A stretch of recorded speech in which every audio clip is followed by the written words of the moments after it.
Hey everybody, it's Patrick, writer of the facts of the game facts, writer of the Ryuu Gotoku series facts, known in America as Yakuza. They released the first two games as Yakuza. They never released the third one, and then this one's called Yakuza 3, but it's really the fourth game, and they're like, hey, whatever, who cares? And then as usual, it's come on, let me fucking play the game, god damn it, stop telling me this shit. And then so it's time to go. I'm gonna show you chapter, what is this now, chapter 7? I don't freaking remember. I don't know. I barely remember what the hell day it is. Okay, this is chapter 7, Majima Goro. He was the guy who you fought in chapter 1. It's a great time for all this friggin' stupid phlegm to show up in my, hey, fucking, did you drink milk today or something? I don't remember eating like 18 tons of cheese. So there we go, that's like, you see Hamazaki and he's like talking to some guy. He's like, hey, when he finds out that you're behind this, haha, it's all, you're fucked. And then it shows he's like talking to Majima. He's like, you better take him out. Now the important thing that Date had to tell you in the end of the last chapter is he was like fucking gonna tell you that like Majima has been seen introducing this. Now remember before, I'm gonna get rid of that dumbass fucking, where the hell is my stupid K-tie? Here we go, it's fucking, look at all this stupid. Can I not look at that mail symbol anymore? No, apparently it's still, oh crap. So it can be the first time I just dropped my controller all over the place. Just fucking retarded, stupid fucking. Okay, there we go. Hey, stop telling me I have mail, dude. It's fucking, don't have no more mail. Come on, fucking, oh, there's one. There's fucking, can I get that? Okay, there we go. This is bugging me. And like, the reason why they were gonna come and buy up your land from your orphanage and screw you over is because like, they were gonna build this base there. This one guy named Tamiya introduced this plan to build a base. He's a defense minister. And I gotta go to the West Park now. And of course, fucking, guess what? It's more mail for Patrick. Ha ha ha ha ha. Fucking never get rid of that thing on your goddamn corner screen right there. And, so, yeah. This is that guy. You see that guy a lot too. This fucking, I'm fucking some kind of troubadour, fucking whatever. And, anyway, he also had a plan with this guy named Suzuki that was introduced at the same time. There was like kind of like a rider attached to the bill that like they had to build. Because the base expansion was going to happen in Okinawa, and it was going to include these missiles, these nuclear missiles, so, like, to make up for it, they were going to friggin', I don't see Mr. Red Pants around here, where the hell is that stupid retard? Oh, finally I pushed someone over, it's the first time, I think. And then, so, what the hell is it talking about? I don't even remember anymore. What are those people freaking out over there? Shut up over there. And, yeah, there's this guy named Suzuki who was like, get this, he's a minister, and the way they translate it in English is really goofy. It's like this long, like, land infrastructure, travel, and tourism, and all this crap. There's Mr. Red Pants. What's up, Mr. Red Pants? You got a bag still? And, see that fucking guitar dude again? I'm gonna fucking go sing some music apparently. What the hell?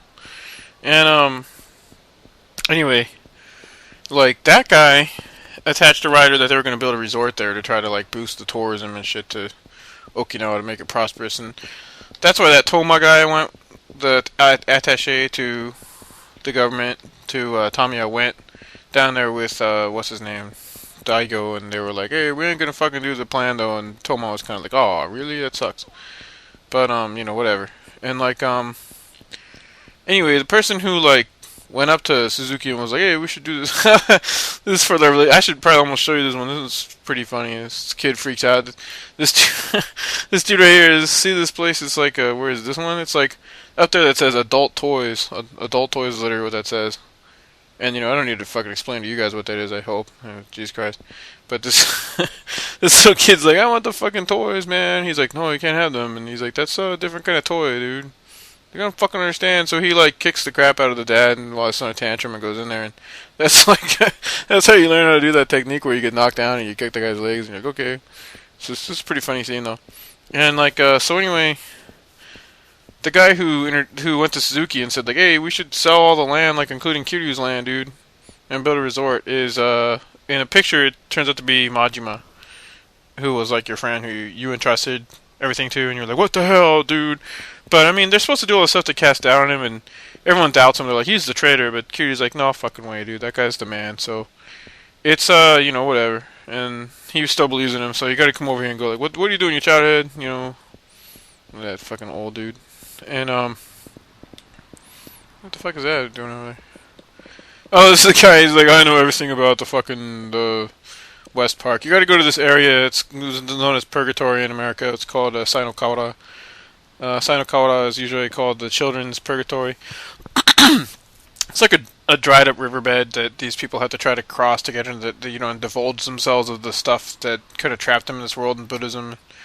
And then at the end of it, you come out and you just get reborn or whatever, or you go to wherever. It depends on what kind of Buddhism you got. Some Buddhism is like, hey, that's it, you're done, and then your life essence kind of goes out into the world, and everyone kind of gets it. And so there's new life created, but it's not necessarily you. It's like the ripple on the water and all that crap. I don't know. People are usually, when I start talking about this shit, they're like, I don't care about this because Buddhism's, you're just really nice to everyone, right? It's like, not really, dude, but whatever. It's the Eightfold Path, and then everyone in the world just has their own weird ideas on it. But so in I go.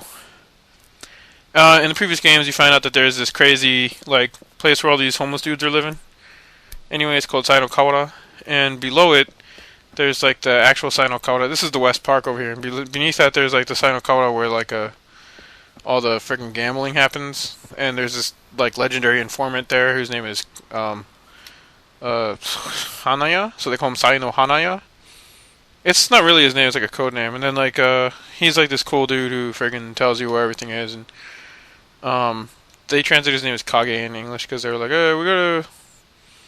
No one's gonna know what Hanaya is. Or just Hanaya is just a name. Why did you? It's Hanaya is a name, but it also means a flower shop. I don't know how they translated that in the second game. Anyone can tell me because it's fucking. How does that make any sense? Because Hanaya means flower shop, so this person comes up to you and they're like, "Hey, I need to meet the legendary the flower shop," and you're like, "Okay, cool." And then the funny part of that quest is you bring them there, and then they didn't really want him; they just wanted some flower arranging moron, some ding dong ding bat thing. And anyway, what the hell is he saying? Oh yeah, he's like, I don't know if he's is he gonna be on my side or not? I don't know. Should I go in there or not? And you choose the top one, he's gonna be just stupid and walk back out. And then you're like, I ain't gotten prepared at all. I'm just gonna go in there and friggin' do it. And in you go. You don't even need to see it. There's he goes through the last stall and there's a back door that goes into this friggin' enormous place. And then he goes in this dumbass room and there's a phone that says, please call 007, and he calls it, and then you just hear Majima going, ha ha ha ha ha. Anyway, there he is, and he's like, oh, I got something to show you. He's like, remember when we fought down here in the arena? Those are good times, man, and whatever. And you look at this place, it's like, hey, there's nobody here anymore. What happened? I guess they gave up on this shit, right? Well, whatever. You can actually just run in front of him and fuck him. And then it's he's bringing you here. Well, he's like, I want to talk to you about this shit, and I want to talk to you about it right here. And maybe you can't walk in front of him. Maybe you have to wait for his dumbass to show up. It's like, great. What the hell, dude? So he's like, hey, here it is. Oh, Jesus, you fucking walk any slower, Majima? Smack you in your fucking one eye. And here you go. He's like, okay, here's the place I want to take you. And this is the arena where you guys used to fight. You fought him here before. I think just in the second game. It was the first game you fought him, but I don't. No, you fought him in the batting center, and then you fought him in the freaking Togenkyo brothel place.